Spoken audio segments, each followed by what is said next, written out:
एक सिस्टर का क्वेश्चन आया था। आई थिंक वो क्वेश्चन आप में से और भी कई आत्माओं को होता होगा या मन में होगा। क्वेश्चन था उनका कि हम पहले मेडिटेशन करते थे तो अपने को पहले संकल्पों से सूक्ष्म वतन ले जाते थे फरिश्ता यानी लाइट की ड्रेस पहनकर। फिर सूक्ष्म वतन में जाकर बाबा के साथ विहार करके फिर वहां से और ऊपर परम धाम जाते थे और फिर परम धाम में निराकार स्थिति में टिकते थे। तो उनको ये कंफ्यूजन है कि अभी योग कैसे करना है, सूक्ष्म वतन क्या मतलब वो करना है उसको या नहीं करना है, या फरिश्ता स्थिति बनानी है या नहीं बनानी है। ये सब अनेक प्रॉब्लम या कह लीजिए कि डाउट्स आ रहे हैं। हाँ, क्योंकि अभी हम लोग यहाँ पर साक्षी दृष्टा स्थिति में स्थित हैं, तो हम अपने को परम धाम की स्थिति में अपनी सुप्रीम निराकारी स्थिति में बाबा के समान स्थित होकर ही योग करने का यहाँ पर अभ्यास करते हैं। हमारे अभ्यास में सूक्ष्म वतन या सूक्ष्म शरीर का अभ्यास ना के बराबर होता है। तो बहुत सारे लोग इसमें कंफ्यूज्ड हैं क्या करना है।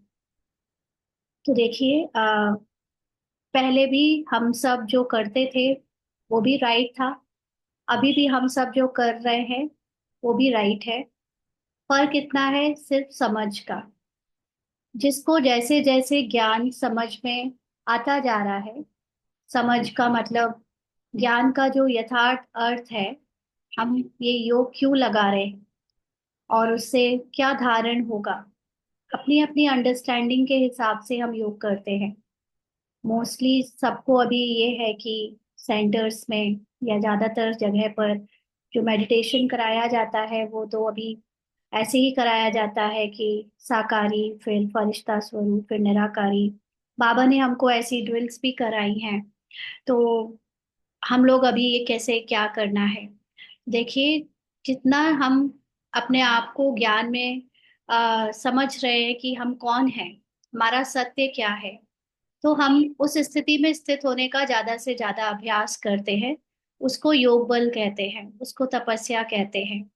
तो यहाँ पर जब हम कहते हैं फरिश्ता बनना, तो फरिश्ता बनने का अर्थ ज्यादातर सभी को यही पता है कि मतलब एक लाइट का शरीर पहन लो और अपने को एक ऐसे लाइट की प्रकाश की दुनिया में बुद्धि के द्वारा विजुलाइज करो। वहां पर ब्रह्मा बाबा और शिव बाबा के कंबाइंड स्वरूप में उनके साथ अपने को देखो। जो बातें करनी है, बातें किसकी होंगी। आप सूक्ष्म वतन में जाओगे, पहली बात तो समझना है सूक्ष्म वतन क्या है। सूक्ष्म वतन यानी सूक्ष्म शरीर। सूक्ष्म शरीर क्या होता है, हम सबके इस साकारी शरीर के चारों तरफ एक संकल्पों का और संस्कारों का शरीर होता है। तो उसको कहते हैं लाइट का शरीर। ये शरीर संकल्पों से बना होता है, इसीलिए जब हम अपने संकल्पों से यानी विजुलाइजेशन करके लाइट के प्रकाश में विजुलाइज करते हैं, जो कि हमको बेसिकली सिखाया गया है ना। आपको अपने आप से नहीं दिखता है, आप विजुलाइज करते हो अपने को लाइट के शरीर में। और फिर सूक्ष्म वतन जो कि एक स्थान के रूप में हम समझते हैं कि वो एक चांद की जैसी जगह है जहां पर सफेद या मून लाइट जैसा प्रकाश ही प्रकाश है ना। बादल उड़ रहे हैं, हम वहां पर पहुंचे लाइट के शरीर में। ऐसी एक दुनिया है। तो पहली बात तो हमें ये क्लैरिटी होनी चाहिए एज अ ब्राह्मण, सूक्ष्म वतन कोई भी फिजिकल स्थान नहीं है। बाबा ये कई मुरलियों में क्लियर कर चुका है। दुनिया या खेल चलने का स्थान केवल ये साकार मनुष्य लोक है। साकार मनुष्य लोक में ही भी केवल धरती में ही ये सारा खेल चलता है जहाँ पांचों तत्व पाए जाते हैं। इसीलिए अभी तक दूसरे ग्रहों में लाइफ नहीं पहुंची है, क्योंकि ये पांचों तत्व दूसरे ग्रह में नहीं है। कहीं कहीं मार्स में थोड़े बहुत अंश आंशिक रूप में है भी, लेकिन जो मनुष्य को जीने के लिए यानी उसके शरीर को जीने के लिए जो तत्व चाहिए वो सिर्फ धरती पर पाए जाते हैं।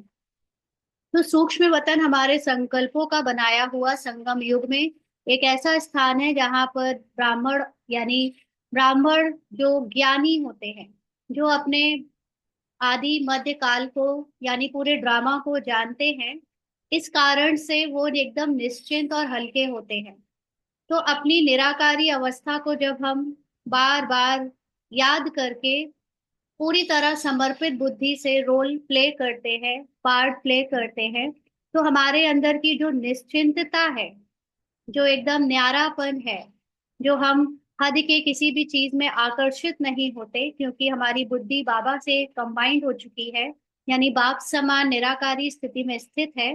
तो वो जो स्थिति बनती है एकदम निश्चिंत और हल्की और लाइट, लाइट माना हल्की वाला लाइट, उसको कहते हैं सूक्ष्म फरिश्ता। ये बना है संकल्पों से। क्यों?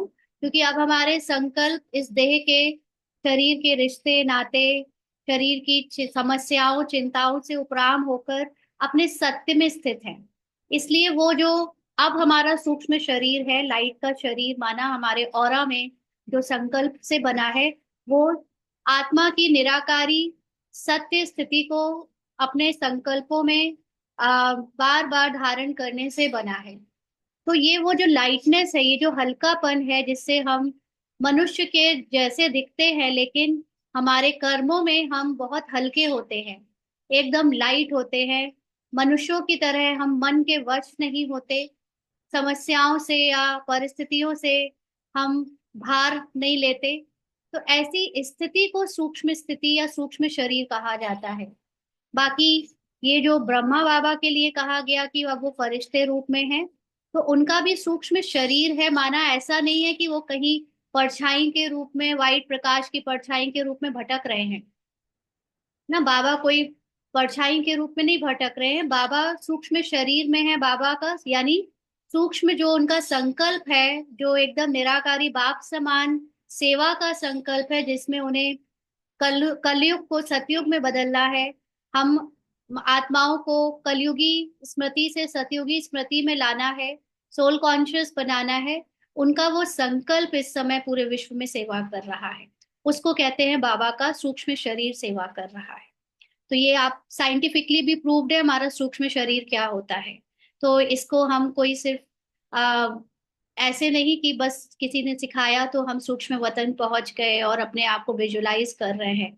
तो भले करें, वैसे करने में भी फायदा होता है क्योंकि हम पॉजिटिव हैं, बाबा के स्मृति में है। अपने रू रिहान में हम क्या करते हैं बाबा से? रू रिहान में हम ज्यादातर पार्ट की तो बात करते हैं, रोल की बात करते हैं, है ना। कोई आपके पास वहां पर पहुंचकर ज्ञान की बात करने की तो कोई बात ही नहीं होती, क्योंकि ज्ञान के मनन चिंतन के लिए सूक्ष्म शरीर की भी जरूरत नहीं है। मनन चिंतन तो आप अपने वैसे भी कर सकते हो, अपने साकार शरीर में रहते हुए भी।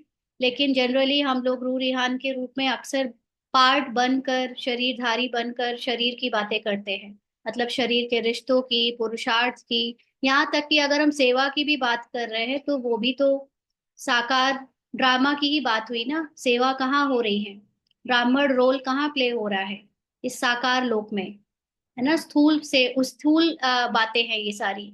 तो इसीलिए अब हमारी अंडरस्टैंडिंग जैसे जैसे बढ़ रही है, हम अपनी निराकारी साक्षी दृष्टा स्थिति का अभ्यास कर रहे हैं, तो हम डायरेक्ट वहीं से शुरू करते हैं, अपनी परम स्थिति से शुरू करते हैं। क्योंकि यही सत्य है कि हम एक्चुअली में परम धाम निवासी हैं, और मेहमान बनकर इस संसार में एक बाबा की तरह, जैसे शिव बाबा आता जाता है अवतरित होकर, अपना ज्ञान सुनाकर फिर चला जाता है, ऐसे ही हम बच्चे भी अपने को परम धाम निवासी अगर परमानेंट समझेंगे, तो हम इस संसार से न्यारे हो पाएंगे। और तब हम यहाँ पर जो हमें देह के हिसाब किताब या शरीर के जो भी कर्म बंधन वाले पार्ट को प्ले करना है, वो किया, उससे जैसे ही फ्री हुए या उसको करते हुए भी बुद्धि से, तो हम परम धाम में रह ही सकते हैं। तो अभी हमें स्टार्टिंग पोजीशन हम परम धाम से स्टार्ट करते हैं। तो इससे फायदा ये होता है कि हम लोग ज्यादातर टाइम निराकारी स्थिति में स्थित रह पाते हैं। और जब हम निराकारी स्थिति में स्थित रहकर कर्म व्यवहार में आते हैं, उसी को फरिश्ता स्थिति कहा जाता है। तो फरिश्ता बनने के लिए कोई सूक्ष्म वतन बैठकर वाइट प्रकाश की दुनिया में जाने की जरूरत नहीं है।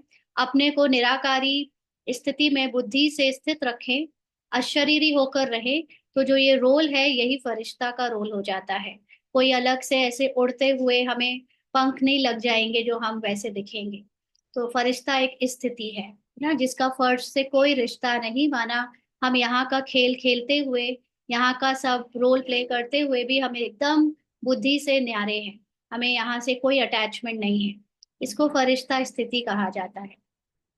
तो ये तीनों अवस्था, साकारी, आकारी और निराकारी, ये बाबा हमको ड्रिल करने के लिए बोलता है बुद्धि से, ताकि हम व्यर्थ के विचारों से मुक्त रहें, माना ड्रामा के विचारों से, फालतू के शरीर के संकल्पों से मुक्त रहे, और हमारी बुद्धि बिजी रहे हमारे एक सेकंड में अपने सत्य में टिकने में।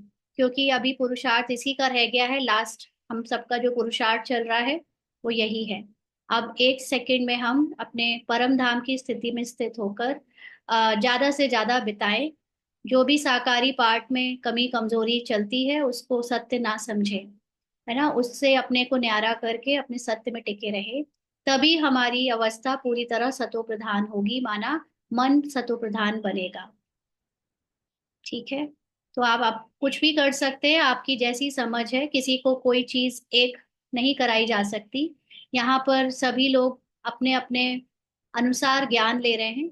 तो बाबा ने जैसे आज की मुरली में कहा कि टीचर बने बिना आप ऊंचा पद नहीं पा सकते, तो स्वयं का टीचर बने बिना आप अपनी ऊंची अवस्था को नहीं पा सकते। बाबा की मुरली बाबा ने ऑलरेडी चलाई हुई है, उसके लिए अनेक लोगों को निमित्त बना भी दिया है।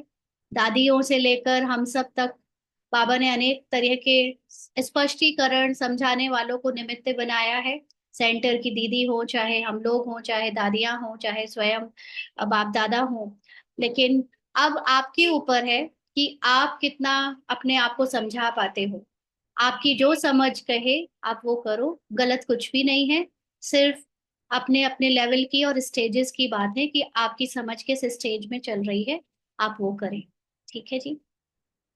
चलिए आज की मुरली करेंगे।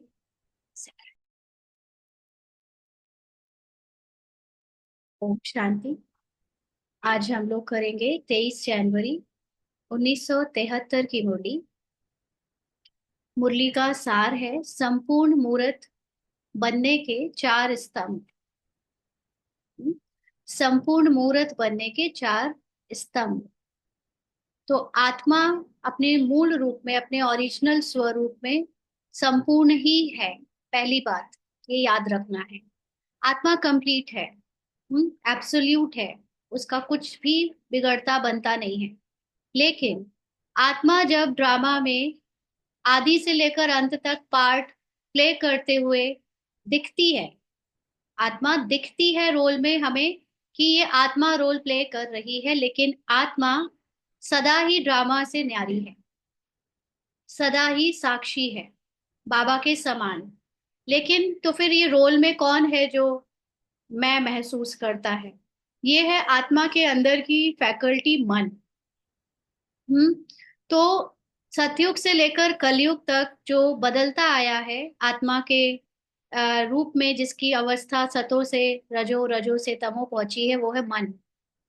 तो अब ये मन को पुरुषार्थ करके अपने आत्मा के सत्य में संपूर्ण रूप से टिकना है, यानी वापस लौट जाना है, जिसको कहते हैं बाबा अब घर जाना है। किसको घर जाना है?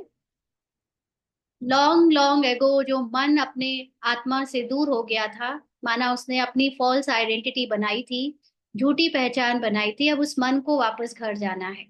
तो माना अपने वापस सत्य संपूर्ण स्थिति में लौट जाना है।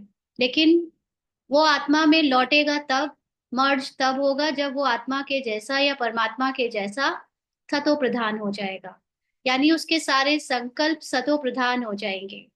तो यही हमारा यहाँ पुरुषार्थ चल रहा है कि हमारे, यानी आत्मा में जो मन बुद्धि संस्कार तीनों ही चीजें ड्रामा में रोल के अंदर उससे पार्ट प्ले करा रही थी, वो रोल के अकॉर्डिंग, यानी युगों के अकॉर्डिंग, ड्रामा की स्क्रिप्ट के अकॉर्डिंग अभी तमो प्रधान की स्टेज में आ चुकी थी।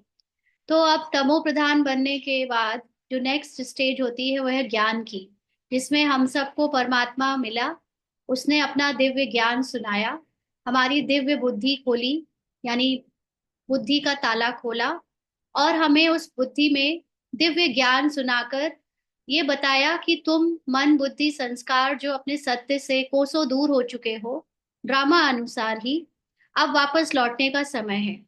तो इसलिए अब अपनी संपूर्णता की तरफ देखो।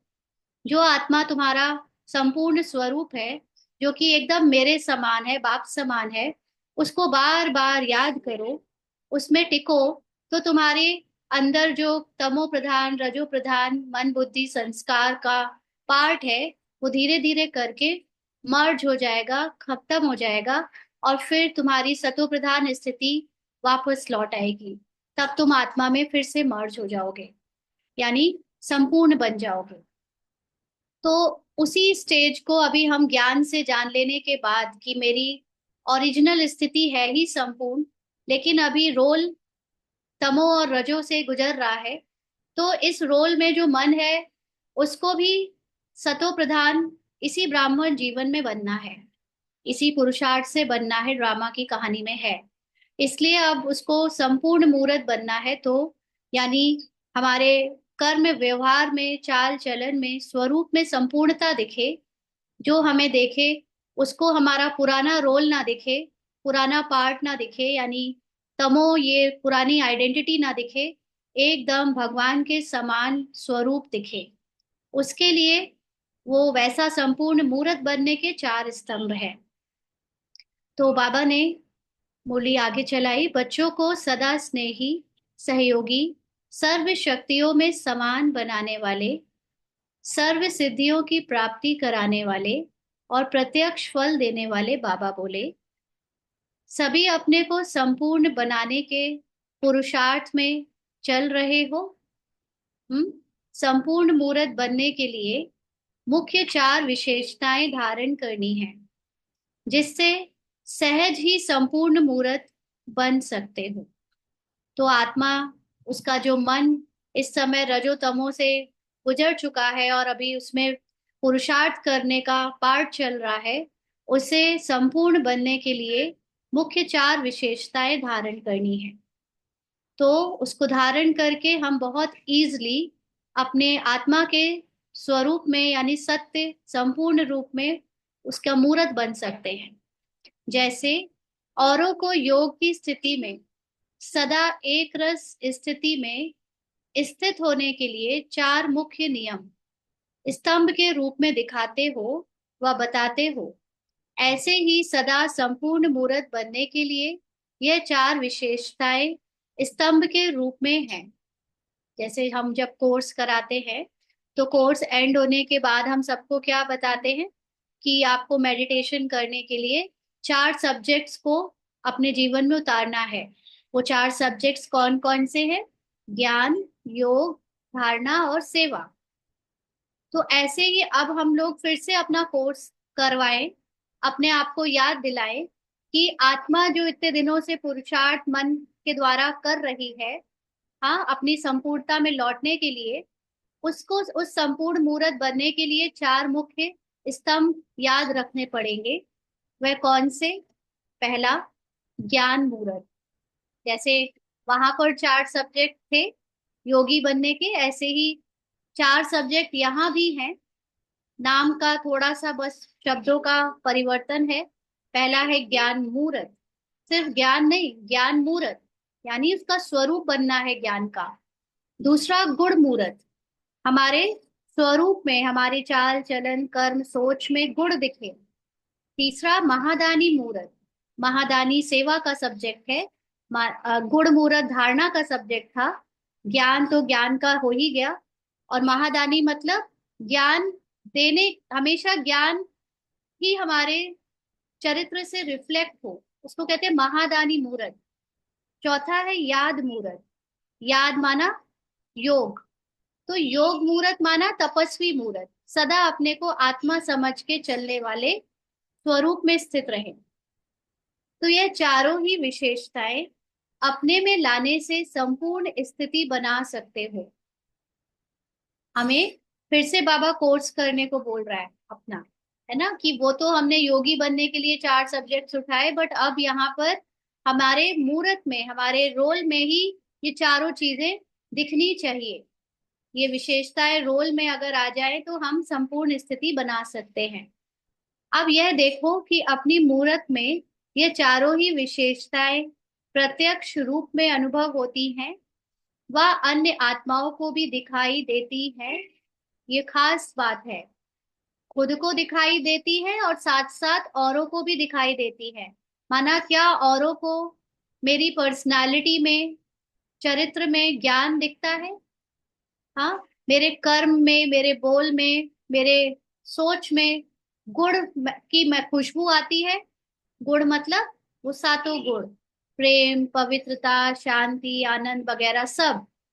और मेरे चरित्र में, मेरे रोल में सबको महादानी माना, जो हम सेवा करते हैं, हर काम को ज्ञान युक्त होकर करें। माना जो भी से किसी के लिए, चाहे अपने लौकिक के लिए चाहे अलौकिक के लिए, जो भी करे उसमें ज्ञान युक्त होकर महादानी बनकर उसको करते हैं। और साथ साथ याद मूर्त, हम्म, अपने को सदा आत्मा समझ के चलेंगे तो दूसरों को हमें क्या दिखाई देगा? फरिश्ता। है ना, जो अपने को सदा निराकारी स्थिति में स्थित रखते हैं, उनके अंदर कभी कोई चिंता नहीं, कोई भार नहीं, कोई कर्मों का बोझ नहीं दिखेगा। चेहरा कभी लटका, चिंतित नहीं होगा, तो सदा कैसी स्थिति में स्थित होंगे? एकदम निश्चिंत, बेफिक्र बादशाह यानी फरिश्ता। तो ये चारों विशेषता अगर हम अपने प्रत्यक्ष रूप में देखते हैं या दूसरे हम में देखते हैं, तो हम उसका मूर्त, जो बाबा ने कहा, वो बन संपूर्ण स्थिति के मूर्त बनते हैं। तो ज्ञान मूर्त अर्थात सदैव बुद्धि में ज्ञान का सुमिरण चलता रहे। सदैव ज्ञान का सिमरण चलता रहे। कोई भी काम करो, काम तो अपने आप होता ही रहता है, लेकिन बुद्धि में हम हर चीज को, काम अगर काम में बुद्धि गई भी तो उसको भी ज्ञान से रिलेट कर ले। कुछ भी बाबा का जो पूरे दिन हम सुबह शाम सुनते हैं, वो ज्ञान हमारे श्वासोश्वास बैठ जाए। फालतू की, पुरानी अज्ञानता की कोई भी स्मृति ना रहे, सदा ज्ञान युक्त होकर हमारा जो है बुद्धि में चिंतन चलता रहे। सदैव वाणी में ज्ञान के ही बोल वर्णन करते रहे, और वाणी में भी जब भी बोले तो ज्ञान का ही कुछ ना कुछ वर्णन करते रहे। हर कर्म द्वारा ज्ञान स्वरूप अर्थात मास्टर नॉलेजफुल और मास्टर सर्वशक्तिमान, इन मुख्य स्वरूपों का साक्षात्कार हो। जब भगवान इस धरा पर आकर हमारे सामने लीला दिखाकर गया है ब्रह्मा के रूप में, पार्ट बजाकर गया है एक मनुष्य के रूप में, तो भगवान क्या कभी ड्रामा के रोल, ड्रामा की अज्ञानता की बातों में उलझता था? हम अभी ब्रह्मा बाबा की बारे में दूसरों से जब सुनते हैं, तो कहीं भी कोई ये कहता है कि बाबा साधारण किसी के किरदार के रोल की बातें करके उसमें बिजी रहता होगा? उन रोल माना जो हमारी ये हद की लौकिक की पहचाने हैं, इसके बारे में बाबा कभी भी अपना टाइम पास करता था सोच के या बातें करके? नहीं। बाबा हमेशा नॉलेजफुल होकर सर्वशक्तिवान रोल प्ले करके गया।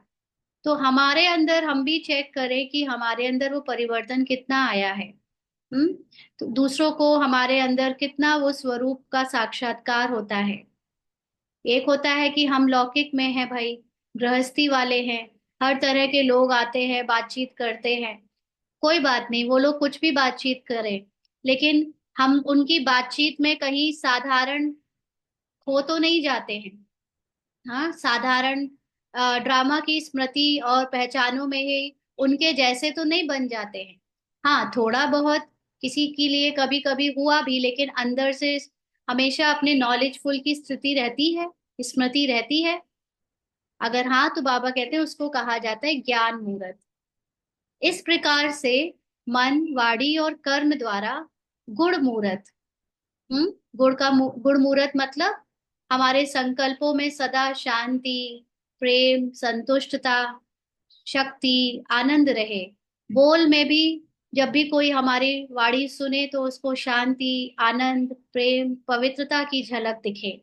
कर्म करे तो ऐसे कर्म हो जिसको देखकर लोगों को बहुत शीतलता अनुभव हो, माना कोई बोझ ना दिखे। तो ऐसे गुणमूर्त हमारे रोल में दिखना चाहिए। महादानी मूर्त यानी हर कर्म ही सेवा हो। कल की मुरली में ही शायद था, लास्ट में उसको एक्सप्लेन नहीं कर पाए। बट जो हम सुबह से लेकर रात तक जो आत्मा के स्वरूप में स्थित रहता है, उसका एक एक कर्म, उसका हर सेकंड सेवा होता है। उसको अलग से बैठकर मनसा सेवा करना, ज्ञान की सेवा करना, या स्थूल सेवा करने जैसा अलग से नहीं करना पड़ता टाइम निकाल कर। वो जो कर रहा है, चाहे वो लौकिक गृहस्थी का पार्ट प्ले कर रहा है, चाहे वो बाहरी सेवा का, ईश्वरी सेवा का, दोनों में ही उसकी अपनी आत्मिक स्थिति हर सेकंड सेवा कर रही है। तो ऐसी महादानी मूर्त क्या हम बने हैं? हम्म। याद अर्थात तपस्या मूर्त, यानी हर समय आत्मा के जो संपूर्णता है, बाबा समान हमारी जो महिमा है, हम उसमें स्थित रहते हैं। इसको कहते हैं तपस्या करना। हाँ, तो ये तपस्या मूर्त प्रत्यक्ष रूप में दिखाई दे।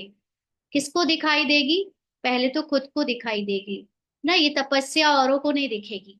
तपस्या तो हमको दिखेगी, लेकिन गुड़ मूरत और महादानी मूरत, ये दो चीजें दिख सकती हैं औरों को भी ना कहीं वाइब्रेशन के रूप में। तो बाबा कहते हैं जैसे लौकिक पढ़ाई में 3 मास, 6 मास, 9 मास का इम्तिहान लेते हैं, जिससे हर एक को अपनी पढ़ाई का मालूम पड़ जाता है। होते हैं ना बच्चों के एग्जाम, यूनिट टेस्ट, फिर quarterly, half yearly, annual exams, तो पता चलता है कितना पढ़ा है, कितना याद है रिजल्ट से। तो ऐसे ही ईश्वरी पढ़ाई का अब काफी समय बीत चुका है। इसलिए यह विशेष मास याद की यात्रा में रहे, अपनी चेकिंग करने के लिए, अर्थात स्वयं अपना शिक्षक बन, साक्षी बन, अपना पेपर ले देखने के लिए दिया हुआ है। कोई कितना भी ट्यूशन पढ़ ले, कोचिंग पढ़ ले, स्कूल में चला जाए, लेकिन जब तक कोई खुद को नहीं पढ़ाता, सेल्फ स्टडी नहीं करता, तब तक वो पेपर में अच्छे मार्क्स नहीं ला सकता। ऐसे ही हमें यहाँ पर कितनी भी योग भट्टियां हो जाएं, सेंटर में क्लासेस हो जाए, बाबा की मुरलियों का मनन चिंतन हो जाए, कहीं से कितना भी सुन लें, लेकिन जब तक हम खुद के शिक्षक खुद नहीं बनते ना, आज बाबा ने खास इस बात का साकार मुरली में वर्णन भी किया है कि जब तक आप शिक्षक नहीं बनते, टीचर नहीं बनते, दूसरों को नहीं पढ़ाते। दूसरों को पढ़ाने का मतलब सिर्फ ज्ञान सुनाने की बात नहीं, लेकिन अपने कर्मों से, अपनी चाल चलन से, अपने बोल से हम औरों के सामने एग्जाम्पल नहीं बनते, तब तक हम ऊंचा पद नहीं पा सकते। ऊंचा पद का मतलब यहाँ पर आत्म अभिमानी स्थिति को प्राप्त नहीं कर सकते। तो इसीलिए यहाँ पर हमको बाबा ने, ये जैसे लौकिक पढ़ाई में एग्जाम्स से पता चलता है कि अभी कितनी तैयारी हो गई है, कितना समझ आया है, कितना याद है, ऐसे ही हमको यहाँ पर भी अपनी चेकिंग करते रहना है। अपना शिक्षक खुद बन के, खुद साक्षी होकर, टीचर बन के अपना पेपर लेकर देखना है। इसके लिए ये टाइम मिला हुआ है। हाँ, तो अब सिर्फ फाइनल पेपर ही रहा हुआ है, अंडरलाइन। छोटे छोटे पेपर जीवन में जो आते आए गए हैं, वो तो सिर्फ एक तरह से सरप्राइज टेस्ट होते रहे, है ना। लेकिन अभी हमको फाइनल पेपर के लिए जो थोड़ा बहुत टाइम बचा हुआ है, उसके लिए खुद का टीचर, खुद का यूनिट टेस्ट खुद लेना है, खुद का पेपर खुद बनाकर उसको खुद ही सॉल्व करना है। इसलिए अपनी रिजल्ट को देख चेक करो कि इन चारों विशेषताओं में से किस विशेषता में और कितनी परसेंटेज की कमी है। तो जो ऊपर 4 सब्जेक्ट बोले, ज्ञान मूर्त, गुड़ मूर्त, महादानी मूर्त, और चौथा क्या था? हम्म चौथा था हमारा सेवा हो गया महादानी, और याद की मूर्त माना तपस्या मूर्त। तो हमें चेक करें कि हम इन चारों में अभी कितना अपने आप को नंबर देंगे। साक्षी होकर बिल्कुल सच्चे दिल से चेक करें, क्या फाइनल पेपर में संपूर्ण पास होने के योग्य सर्व योग्यताएं हैं। किससे कंपेयर कर सकते हैं हम?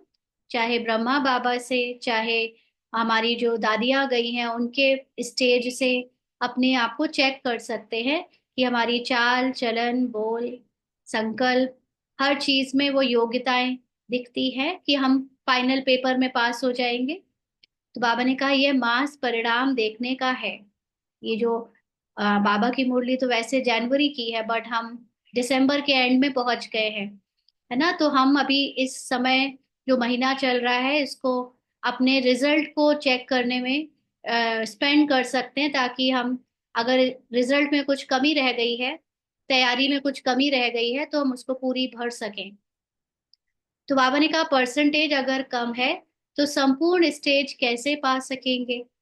अब हम ये तो जान चुके हैं कि आत्मा तो संपूर्ण है, आत्मा अपनी सत्य स्थिति में कंप्लीट है, एब्सोल्यूट है। लेकिन अभी जो मन ड्रामा के रोल के अकॉर्डिंग, जो कि बाबा ने आज भी साकार मुरली में कहा कि बना बनाया सबकी स्क्रिप्ट एकदम फिक्स्ड है, पुरुषार्थ फिक्स्ड है तो प्रारब्ध भी फिक्स्ड है। तो ये जो पूरा मुरली सुनना, इसका चिंतन करना, इसके ऊपर हमें जो भी रिजल्ट है उस पर काम करना, ये ड्रामा हमसे करा रहा है ना। तो डायरेक्टर की स्क्रिप्ट में हमारा पुरुषार्थ जैसा लिखा है हम सब हूबहू वैसा ही कर रहे हैं। लेकिन एक अच्छे एक्टर के रूप में हमारी जिम्मेदारी है कि हम इस एक्टिंग से, जिसमें हमारे पुरुषार्थ होने की एक्टिंग हो रही है, उससे न्यारे होकर रहे। तो न्यारे होकर रहने का मतलब मन आत्मा का चाहे जैसा दिखाए, कमी कमजोरी असंपूर्णता, लेकिन मैं अपने सत्य में स्थित रहकर न्यारी रहूं, यानी साक्षी दृष्टा होकर इस पुरुषार्थ को करूं। जिसने ये साक्षी दृष्टा होकर पुरुषार्थ करने के तरीके को समझ लिया और उसको सीख लिया, उसके लिए ये चारों ही पेपर की योग्यता जो है वो बहुत जल्दी उसमें आ जाएगी। क्यों? क्योंकि पुरुषार्थ करना ये भी ड्रामा में फिक्स्ड है। कैसे करवाना है ये बाबा की जिम्मेवारी है। लेकिन हम अगर साक्षी होकर इससे न्यारे रहे तो हमारी जो अचल अडोल स्थिति है, हमारी जो स्मृति में पवित्रता है, संपूर्णता है, वो हमारे रोल की कमी को खत्म कर देगी। तो बाबा ने कहा परसेंटेज अगर कम है तो संपूर्ण स्टेज कैसे पा सकेंगे। तो किस बात की परसेंटेज? हमारे स्वरूप में अभी वो सब कुछ क्यों नहीं दिखता परफेक्शन, जो आत्मा की परफेक्शन है। इसका कारण है कि हम अपने को बार बार अभी रोल देख लेते हैं, रोल के संकल्प, रोल के चाल चलन, रोल के बोल को सत्य मान लेते हैं, कहानी और शरीर को सत्य मान लेते हैं। इसीलिए हम सबके अंदर परसेंटेज है अभी। बाबा समान रोल संपूर्ण और परफेक्शन में नहीं आया है, क्योंकि हम खुद अपनी परफेक्शन को स्मृति से याद नहीं रखते। यानी आत्मा का जो मन है वो ड्रामा की स्क्रिप्ट में जो अभी तमो प्रधान रोल चल रहा है, वायुमंडल चल रहा है, उसको ध्यान रखती है लेकिन अपनी संपूर्णता को भूल जाती है। इसलिए परसेंटेज में कमी है। तो बाबा ने कहा इसलिए अपनी कमी को जानकर उसे भरने का तीव्र पुरुषार्थ करो। तीव्र पुरुषार्थ मतलब जल्दी जल्दी पुरुषार्थ करो। कमी कैसे भरेंगे? सुबह से लेकर रात तक हर सेकंड हमारी पार्ट में जो रोल चल रहा है, जो स्क्रिप्ट अनुसार कमी कमजोरी या शरीर का भान का की बातें आ रही हैं, उसमें अटेंशन रखो। लगातार अटेंशन रखो कि मैं कहीं गलती से भी उसको अपना सत्य ना मान लूं। इसको कहते हैं तीव्र पुरुषार्थ करना और अपने बार बार सत्य की सीट पर सेट हो जाना। तो अब ये थोड़ा सा समय फिर भी ड्रामा अनुसार पुरुषार्थ के लिए मिला हुआ है, लेकिन फाइनल पेपर होने से पहले अपने को संपूर्ण बनाना है। तो संपूर्ण बनाना है, इसके लिए हमको बाबा ने इस समय बहुत अच्छी एक हेल्प दे दी है, वो ये कि तुम आत्मा संपूर्ण हो। अब इसको जानकर अब अपने मन को संपूर्णता के तरफ लाओ। पहले तो हम ये पुरुषार्थ कर रहे थे कि हम एकदम असंपूर्ण है, आत्मा भी असंपूर्ण है, उस आत्मा को बाबा की शक्तियों से भर रहे हैं, पता नहीं कब तक भरते रहते हैं। लेकिन अब बाबा ने एक हिंट दे दी है कि तुम आत्मा अपने मूल रूप में संपूर्ण हो। अब ये मन जो अपने को असंपूर्ण समझता है, क्योंकि उस मन को ये एक एक स्टेजेस से गुजरना पड़ा कहानी में, इसलिए अब उस मन को संपूर्ण बनाओ। तो ये इजी है बनाना, क्योंकि हम अब अपने को अगर मन से न्यारा करके देखें, मन संस्कार बुद्धि शरीर के कहानी से अगर बार बार अपने को अलग रखें, डिटैच रखें, आत्मा में स्थित रहे, तो ये मन बहुत जल्दी संपूर्ण हो जाएगा। तो बाबा ने कहा अपना रिजल्ट देखा है। जैसे इस मास में चारों ओर याद की यात्रा का उमंग और उत्साह रहा है, इसका रिजल्ट क्या समझती हो, कितने मार्क्स देंगे? बाबा ने कहा भले हर एक का अपना अपना तो है, फिर भी चारों ओर के वातावरण व वायुमंडल व पुरुषार्थ की उमंग और उत्साह के रिजल्ट में कितने मार्क्स कहेंगे, टोटल पूछते हैं। सभी के पुरुषार्थ का प्रभाव मधुबन तक पहुंचता है ना? क्या त्रिकालदर्शी नहीं हो? हम्म? अपने समीप परिवार की आत्माओं के पुरुषार्थ के त्रिकालदर्शी नहीं हो क्या? तो इसका क्या मतलब हुआ? सभी के उमंग उत्साह के रिजल्ट का जो प्रभाव है वो मधुबन तक पहुंचता है, इसका क्या अर्थ हुआ? हमने अभी कुछ दिन पहले की मुरलियों में समझा था मधुबन का यथार्थ अर्थ। जब हम अपनी कंप्लीट साइलेंस की स्थिति में, अपनी संपूर्णता की स्थिति में स्थित होते हैं, उसको मधुबन कहते हैं। तो जैसे जैसे हम आत्माओं का जो, हम लोग वायुमंडल में अपने योग का रिजल्ट देखते हैं, क्योंकि हर कोई अपने अपनी समझ के अनुसार चारों तरफ योग भट्टी, तपस्या भट्टी, मनसा सेवा इत्यादि कर रहा है। तो हमसे बाबा ये पूछ रहा है कि तुम्हारी सेवा का रिजल्ट तुम्हें क्या पता नहीं चलता कि क्या निकला है? क्या अभी तक त्रिकालदर्शी नहीं बने हो? त्रिकालदर्शी बनने का मतलब क्या होता है? तीनों कालों को जानने वाला। ये तो एक लिटरल मीनिंग हो गई जो हम दूसरों को भी बताते हैं, लेकिन इसकी असली समझ क्या कहती है? त्रिकालदर्शी का मतलब पास्ट, प्रेजेंट, फ्यूचर। माना आत्मा जब अपनी सत्य साक्षी दृष्टा की स्थिति में स्थित होती है, तो उसके उस आत्म अभिमानी स्थिति में स्थित होने से जो उसके समीप की आत्माएं हैं जो पुरुषार्थ कर रही हैं, यानी सेम ईश्वरीय परिवार की जो दूसरी पुरुषार्थी आत्माएं हैं, उनका पुरुषार्थ भी हमारी स्थिति के अकॉर्डिंग फास्ट या स्लो हो जाता है।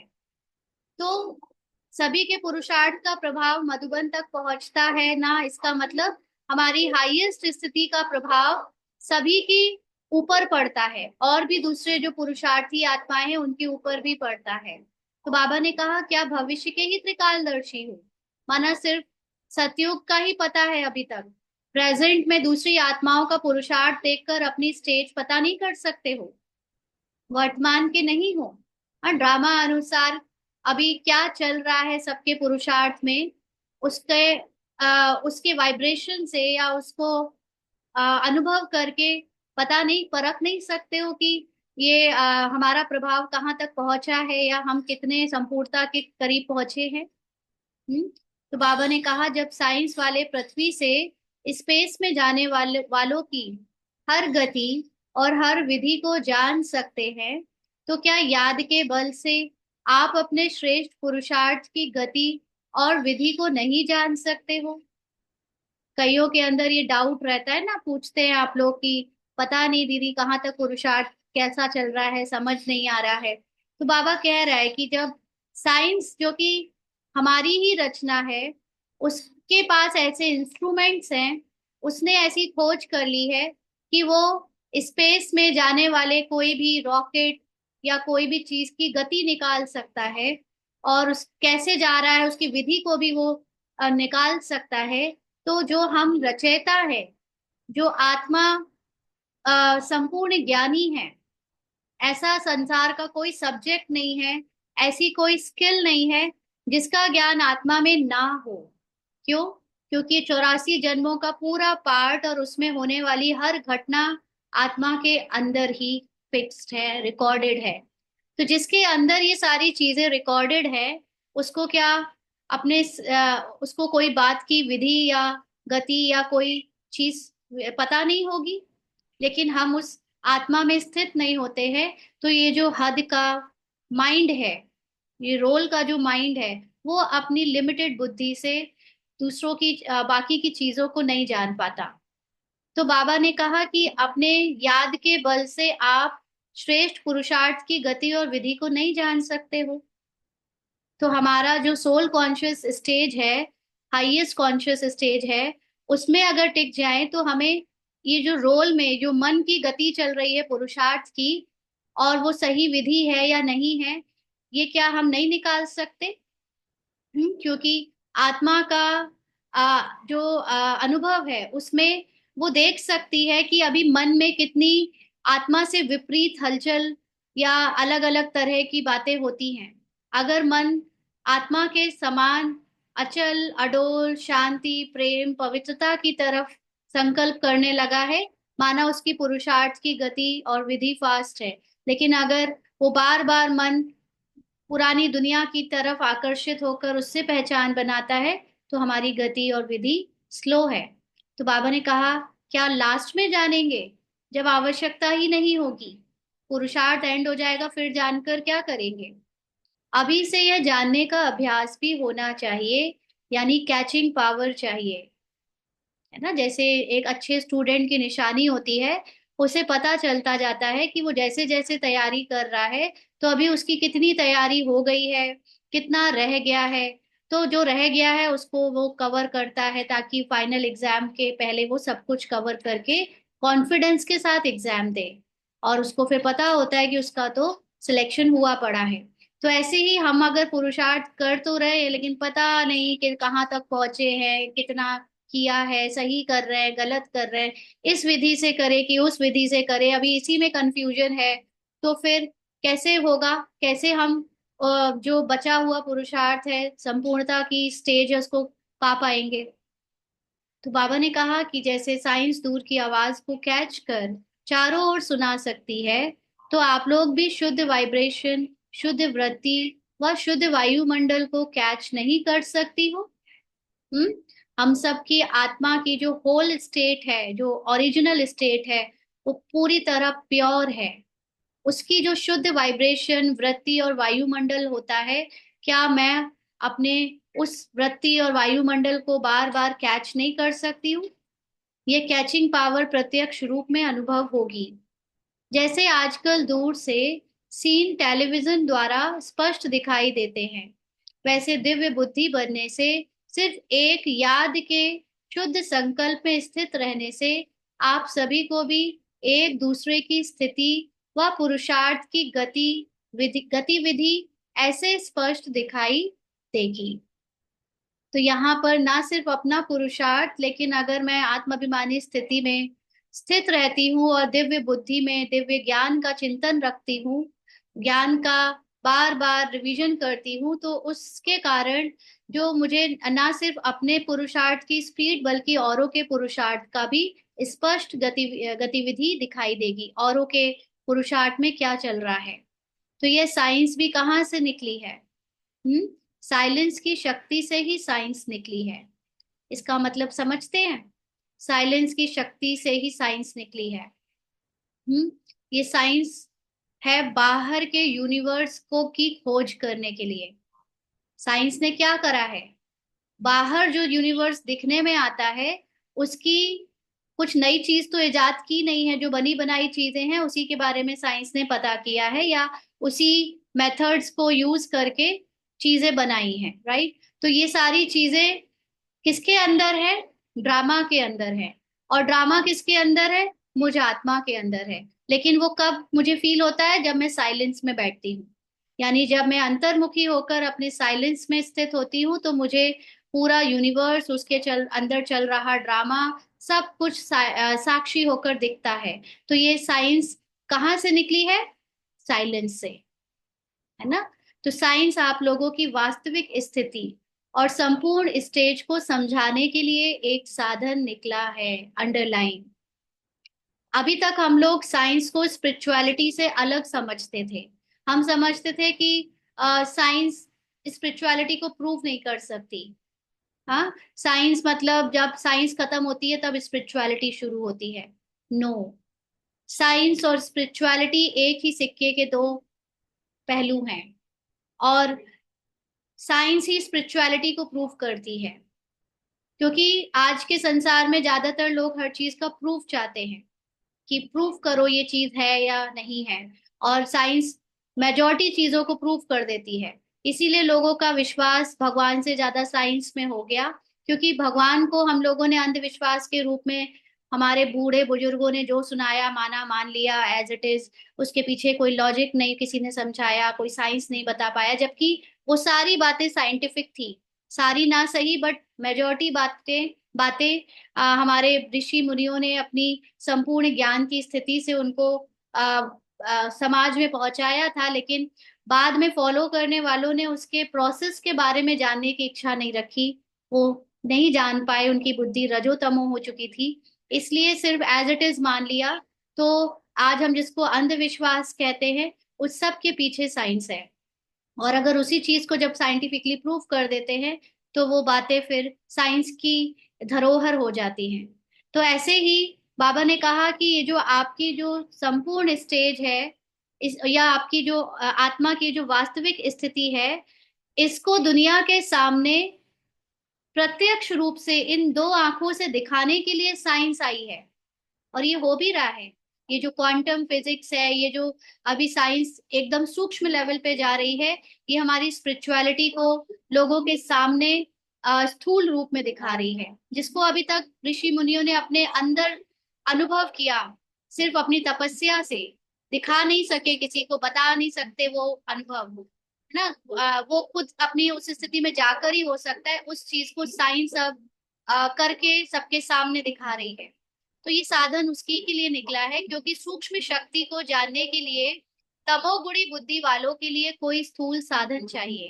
देखो बाबा ने कह भी दिया, जो मेडिटेशन के द्वारा, जो तपस्या के द्वारा सूक्ष्म शक्तियां हमें अनुभव होती है, उसको ये सांसारिक बुद्धि वाले लोग, तमो बुद्धि वाले लोग, तमोगुणी बुद्धि वाले लोग समझ नहीं सकते हैं। तो उसको उन्हें बताने के लिए स्थूल साधन चाहिए। इसीलिए आप देखो साइंस की जो ये इजाद है, मूवीज, है ना, थिएटर में जो बड़े पर्दे पर या मूवीज हम टीवी और इसमें देखते हैं, इसमें जितने भी सुपर पावर्स दिखाई हैं, सुपर हीरोज दिखाए हैं, चाहे वो कैप्टन अमेरिका है, चाहे वो हल्क है, चाहे वो शक्तिमान है, ये सब के अंदर जो पावर्स है, ये एक्चुअली सूक्ष्म शक्तियां हैं। ये कोई उनकी, भले इसमें दिखाया है कि वो अपने बाहुबल से लड़ रहे हैं, बट एक्चुअली बाहुबल में वो हार जाते हैं जब तक वो उनके अंदर सूक्ष्म शक्तियों का वो यूज ना करें। तो वो सूक्ष्म शक्ति को दिखाने के लिए साइंस वालों ने ऐसी ये टीवी, ये एंटीना, ये सारी सैटेलाइट का इजाद किया। और आज की साधारण पब्लिक जो मेडिटेशन नहीं कर सकती, जो सूक्ष्म बातों को योग तपस्या के द्वारा नहीं समझ सकती, क्योंकि वो नहीं करते वो, तो उनको ये स्क्रीन पर दिखाने के लिए साइंस हेल्पफुल है। तो इसलिए बाबा ने कहा कि जिस श्रेष्ठ आत्मा में ये चारों ही विशेषताएं संपूर्ण परसेंटेज में, अर्थात जिसको 100% कहते हैं, इमर्ज रूप में होगी, ऐसी आत्मा में सर्व सिद्धियों की प्राप्ति दिखाई देगी। हम्म। तो जैसे हम लोग स्क्रीन पर जब मूवी देखते हैं, तो उसमें जो भी सुपर हीरो होते हैं, सुपर हीरो के अंदर अच्छा विवेक होता है, जिसको ज्ञान कहा। हाँ, वो सबको पसंद होता है, उस जिसको कहा गुण मूर्त, ज्ञान मूर्त, गुण मूर्त। ऐसे ही वो लोगों की हेल्प करता है, जिसको कहा महादानी मूर्त। और ऐसे ही वो औरों के लिए, क्या था वो चौथा सब्जेक्ट, बार बार मैं भूल जाती हूँ, हाँ। चौथा सब्जेक्ट क्या था, तो जल्दी से। गुड़ मुहूर्त के बाद, महादानी के बाद याद, तपस्या मुहूर्त। तपस्या मुहूर्त का सुपर हीरो के लिए मीनिंग है कि वो अपने आप को भूलते नहीं कि वो सुपर हीरो है। सपोज जैसे हनुमान जी का दिखाते हैं कि हनुमान जी भूल गए थे अपने आप को, तो उनको याद दिलाया गया था। तो ऐसे ही जो सुपर हीरोज होते हैं, वो भी अपनी शक्तियों को जगाने के लिए उनको कोई ना कोई हेल्प कर देता है कि वो जागृत रहें। तो ये चारों चीजें जब ऑन स्क्रीन दिखाई जाती हैं, तो वो सुपर हीरो वाली चीज हमारे अंदर भी है। हमारे अंदर भी है क्या, हमारे अंदर ही है एक्चुअली। हमें हमारी एक यादगार के रूप में वो सब ऑन स्क्रीन दिखता है ना। तो बाबा ने कहा कि, कहाँ है, एक सेकेंड। तो बाबा ने कहा कि आपको चारों सब्जेक्ट में ये 100% अपने अंदर दिखता है। हम्म। जिसके अंदर ये सब चीजें दिखेंगी। हम वैसे कोई कॉस्ट्यूम में दिखने वाले सुपर हीरोज नहीं है, बट हमारी जो भी लाइफ चल रही है, उस लाइफ में हमारे अंदर वो चारों चीजें इमर्ज रूप में होंगी। ऐसी आत्मा में वो सर्व सिद्धियों की प्राप्ति दिखाई देंगी। तो यह सिद्धि अपने वर्तमान समय के पुरुषार्थ में दिखाई देती है, कुछ परसेंटेज में दिखाई देनी शुरू हुई है। बाबा कहते कुछ परसेंटेज में भी दिखाई देती हैं, या यह स्टेज अभी दूर है, कुछ समीप दिखाई देती है। यूं तो इस मास की रिजल्ट चारों ओर की बहुत अच्छी रही, माना सभी ने दिल खोलकर तपस्या करी, सब्जेक्ट की पढ़ाई करी। बट बाबा कहते अब आगे क्या करेंगे? याद की यात्रा में रहने से कोई नए प्लान्स प्रैक्टिकल में लाने के लिए इमर्ज हुए? जैसे चारों ओर संगठन के रूप में याद का बल अपने में भरने का पुरुषार्थ किया, वैसे अब फिर आने वाले यह 2 मास विशेष बुलंद आवाज से चारों ओर बाप को प्रत्यक्ष करने के नगाड़े बजाने हैं। हम्म। अभी हम इस 2-3 लाइन को स्किप करेंगे, क्योंकि वो बेसिकली वैसे सेवाओं की बातें हैं। हम पुरुषार्थ की बातों को पढ़ेंगे आगे। तो बाबा ने कहा आगे, क्योंकि शिव जयंती का महोत्सव और ये सब चीजें बाबा उसमें एक्सप्लेन कर रहे हैं। फिर बाबा ने कहा ड्रामा में अब यह जो समय चल रहा है, अथवा अभी का जो यह वर्ष चल रहा है, इसमें बहुत अनोखी बातें देखेंगे। अब बाबा फ्यूचर की सारी प्लानिंग बता रहा है कि अब जो समय चल रहा है ड्रामा में, हम एक्सट्रीम पीक के समय पहुंच गए हैं, उसमें अब हम बहुत अनोखी बातें देखेंगे। इसके लिए आरंभ में विशेष याद का बल भरने का चांस मिला है। इसीलिए ये जो बाबा सुबह शाम भट्टियां करा रहा है, सोल कॉन्शियस का ज्ञान रिफाइंड रूप में दे रहा है, एक नई तरह से तपस्या करवा रहा है। ये सब क्यों? क्योंकि आने वाले समय में बहुत अलग अलग बातें आएंगी, और उसके लिए हमारी आत्माभिमानी स्टेज उसमें चाहिए। तो अब बहुत जल्दी नए नए नज़ारे और नई नई बातें सुनेंगे और देखेंगे। हम लोग देखो, सब जानते हैं कि कैसे देखते देखते with in these 10 to 15 years Bharat की रूपरेखा चेंज हो गई।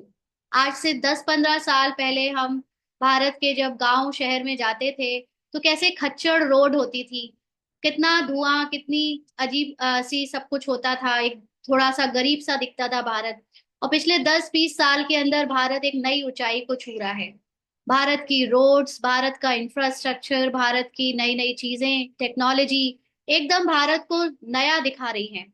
तो सोचिए, जब ये 10-15 साल के अंदर ऐसा नया भारत दिखना शुरू हो गया, तो आने वाले सतयुग में भी कोई टाइम नहीं लगेगा। देखते देखते सोने के महल दिखने लगेंगे, देखते देखते पता नहीं कितने चेंजेस आ जाएंगे। तो इसीलिए बाबा ने कहा कि अब आगे चल के नए नए नजारे और नई नई बातें सुनेंगे और देखेंगे। इसके लिए अव्यक्त स्थिति और अव्यक्त मिलन का विशेष अनुभव करना है। लेकिन ये विशेष नजारे और विशेष नई बातें किनको दिखाई देंगी? जो अव्यक्त स्थिति में स्थित होंगे। ऐसा क्यों? क्योंकि नए नजारे और नई बातें सतयुगी होंगी, पॉजिटिव सतो प्रधान होंगी। और जब तक मेरे मन की अवस्था सतो प्रधान नहीं बनी है या सतो को टच नहीं कर रही है, तब तक वो मुझे होते हुए भी दिख नहीं सकती, महसूस तो दूर की बात है ना। तो इसीलिए जो उस अवस्था में होगा उसी के लिए वो वाली चीजें होंगी। तो इसके लिए अव्यक्त स्थिति और अव्यक्त मिलन का विशेष अनुभव करना है। तो अव्यक्त मिलन का मतलब अपनी निराकारी स्थिति का अनुभव करके हमें रोल को बजाने का अभ्यास करना है, जो किसी भी समय मिलन द्वारा बुद्धि बल से अपने पुरुषार्थ व विश्व सेवा के सर्व कार्य में सफलता मूर्त बन सको। क्योंकि अगर हम अव्यक्त स्थिति में स्थित होंगे, तो उसमें जो पावर होती है, सुपर पावर्स, वो पावर हमें पूरे विश्व की सेवा का कार्य और अपने पुरुषार्थ को सफलता पूर्वक बनाने में मदद करती है। तो अब अव्यक्त मिलन का अनुभव किया? पूछ रहे हैं बाबा। जिस समय चाहो या जिस परिस्थिति में चाहो, उस समय उस रूप से मिलन मिलाने का अनुभव कर सकते हो। हम्म। क्या ये प्रैक्टिस हो गई? जब थोड़ी सी प्रैक्टिस की है तो उसको बढ़ा भी सकते हो ना। तरीका तो सभी को आ गया है। बाबा ने सिखाया ना सबको तरीका, कैसे साक्षी दृष्टा रहना है, कैसे बार बार रोल से डिटैच रहना है।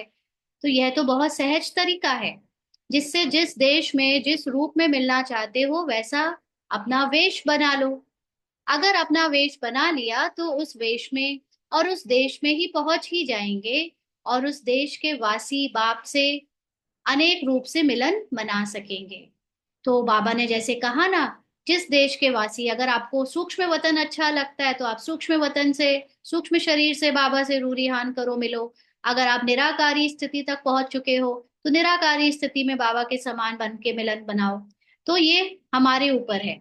सिर्फ उस देश के समान वेश धारण करो, अर्थात स्थूल वेश और स्थूल शरीर की स्मृति से परे सूक्ष्म शरीर अर्थात सूक्ष्म देश के वेशधारी बनो। तो सूक्ष्म शरीर का मतलब सिर्फ ये नहीं कि हमने लाइट के अपने आप को शरीर में ढाल लिया। सूक्ष्म शरीर का मतलब होता है संकल्पों से एकदम निश्चिंतता, संकल्पों में सिर्फ एक अपनी निराकारी आत्मा की सत्य की स्मृति। तो वो संकल्प जब हम सत्य में स्थित होते हैं तो ऑटोमेटिकली मेरा जो स्थिति होती है एकदम हल्की लाइट, उसको कहते हैं फरिश्ता। तो सूक्ष्म देश के वेशधारी बनो, क्या बहुरूपी नहीं हो। तो देश का मतलब ये नहीं हो गया कि ऐसे कोई फिजिकल स्थान, लेकिन हम रहवासी हैं सूक्ष्म देश के, माना हम हमेशा शुद्ध सूक्ष्म संकल्पों में विचरण करते हैं, अपने आत्मा के संकल्पों में रहते हैं, उसके बारे में ही याद रखते हैं, ज्ञान में रमण करते हैं, तो वो हम हो गए सूक्ष्म देश के वेशधारी। क्या ऐसे बहुरूपी नहीं हो? हम्म। क्या वेश धारण करना नहीं आता? जैसे आजकल की दुनिया में जैसा कर्तव्य वैसा वेश धारण कर लेते हैं, वैसे आप भी बहुरूपी हो, पूछ रहे हैं बाबा।